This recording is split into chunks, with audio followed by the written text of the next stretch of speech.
guys, welcome back to my channel. Today we are going to be testing out the new Charlotte Tilbury Hollywood Flawless Filter.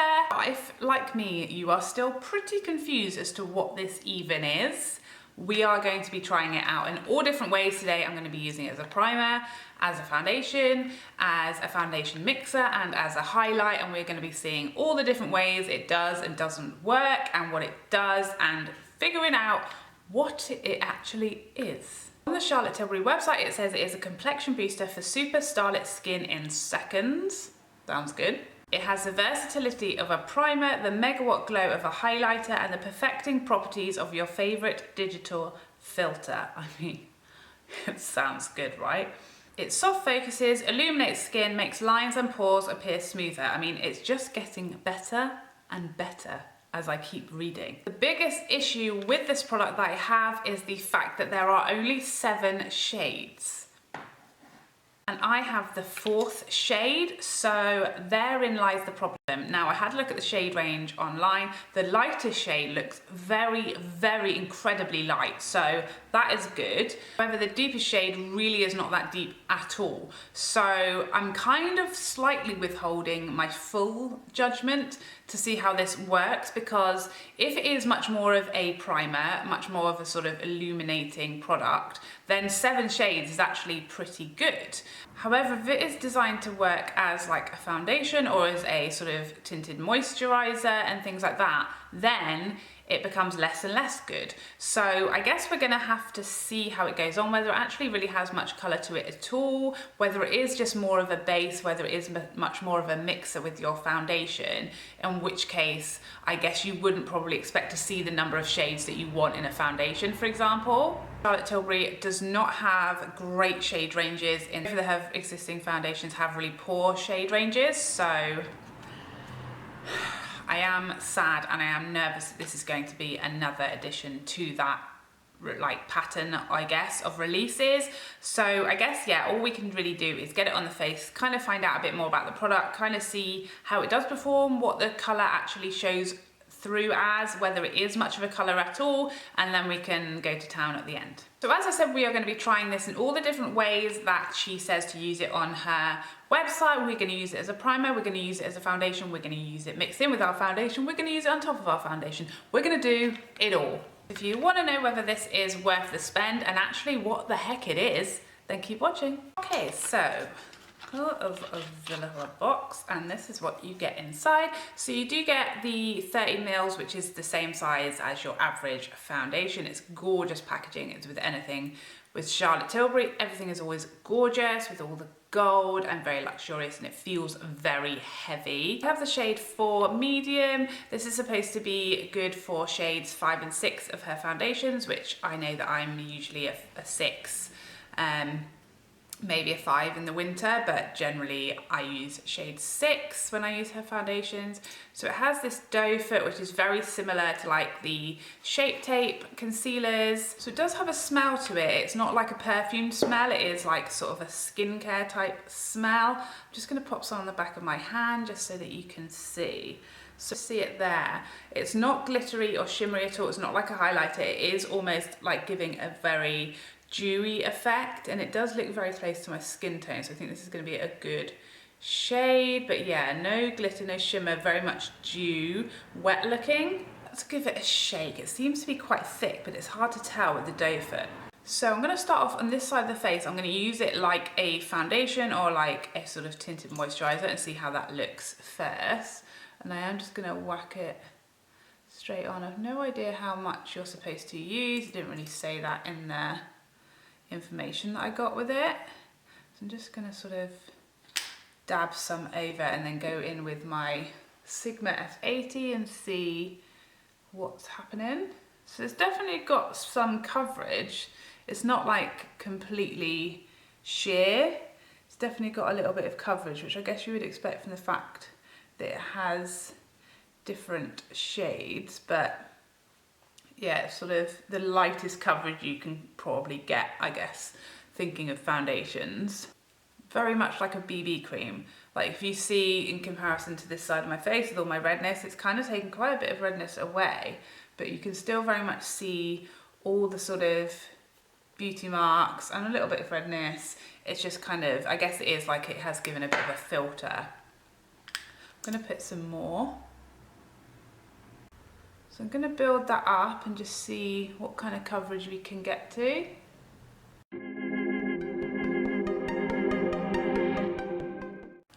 It's definitely doing something. It's definitely a very light coverage, and it is obviously very dewy, but yeah, it's still very much a light coverage. So I guess as far as the shade range goes, this is definitely my shade, a really good match for me, which is good. But yeah, the shade range obviously needs to be way, way better. But obviously with such a light coverage, you won't need as many shades as like you would with the full coverage, because it doesn't need to match you exactly, but still that is an unacceptable shade range. It's clearly not going to work for everybody. I'm really liking that. I would actually wear this, you know, just as foundation on a very low no makeup day, just with like concealer. I think that looks really nice, really, really dewy, really luminous. So this is zoomed in with my lights down. You can see all of that luminosity. You can see comparison to this side, how much redness it's really covered. Comparison to this side, it is looking filtered, but it is looking very dewy, very dewy. So yes, you would obviously want to set this down in places, and for oily skin types this may be just a straight no for you. This is kind of my really bad texture area, and that is looking really good, so I really think it has smoothed stuff out. It has sunk into my smile lines, nothing new there. The lines on my forehead are looking pretty much how they do normally. Definitely hasn't exaggerated them, but I wouldn't say it's really smoothed them either. It's just looking very, very dewy. Taken the sort of, you know, main punch of the redness in my uneven skin tone and just really smoothed everything out. That's kind of where we're at just now. On this side of my face, I'm gonna go in and prime with my MAC Prep and Prime, and then I'm gonna mix this filter, flawless filter, in with a matte foundation to see what it does, to see if it really does make MAC foundations more luminous. So I'm using my Dior Forever Uncover because I know that this is a matte foundation. It doesn't have much luminosity to it. So I also know it's a very good foundation. So if anything weird or funky happens, I'll know who is responsible. So yeah, I'm just gonna put some dots all over. It's hard to get like enough product out. I wish like the applicator picked up more, or it just had a pump. So now I'm just going to get some of that foundation on my beauty blender, and we're going to blend all of that together.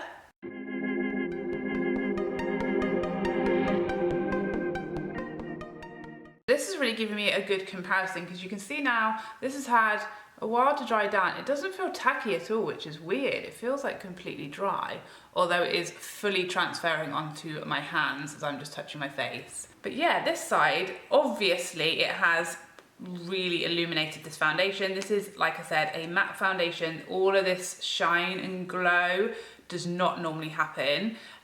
So yeah, it really has illuminated. It hasn't done anything weird with the foundation, so I feel like it's literally made my matte foundation that is really smoothing and really beautiful on the skin a dewy foundation that is really smoothing and really dewy on the skin.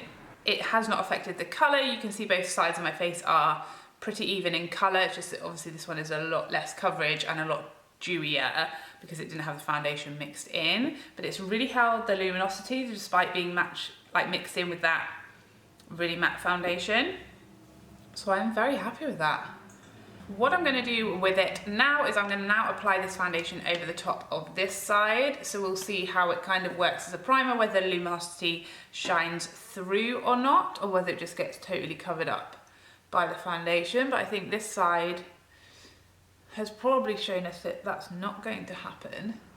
This is like my dream foundation right now. I really struggle to find a decent amount of coverage, like medium to full coverage with a luminous finish that lasts and does not emphasize texture and doesn't do anything funky or weird in like my sort of textured areas or like around my nose and my chin. Okay, so this is literally my dream foundation. It's looking really luminous, really luminous. Like, hopefully this is picking up on camera, but we'll zoom in a minute.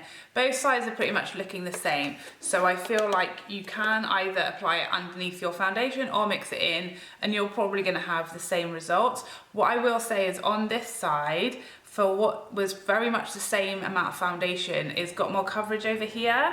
And if anything, I would say it was probably more luminous on this side. So if you're really looking for like maximum dewiness, I would use it as the primer first and then go into your foundation, because this seems to have more coverage and more luminosity that way, rather than mixing it in. So yeah, so it definitely works as a primer. It definitely has, my foundation has gone down really nicely on top of it, and it still really is holding all of that luminosity. But I guess maybe this way it might dry down a bit better and have less transfer. So I'm going to finish up the rest of my makeup now, and then we're going to come back and see how it works as like a highlighter. Okay, so we are back. I have done the rest of my makeup, bronzer, blush, etc. I'm really on the fence. I really don't know what to think. I feel like when I applied my bronzer today, which was the Too Faced Chocolate Soleil, which I use all the time, I feel like it kind of moved the base underneath. It's not terrible, it hasn't come off, but there was definitely a bit more of a patchy application than I normally see going on, and I know that that does not normally happen with this foundation. So that is really frustrating, because I really love what it's done to my skin. Like, I don't have any highlighter on, I haven't put any highlighter on, my whole skin is glowing. And now that it's had time to dry down and I've done like my concealer, I've only set under my eyes, the center of my forehead, down my nose and my chin.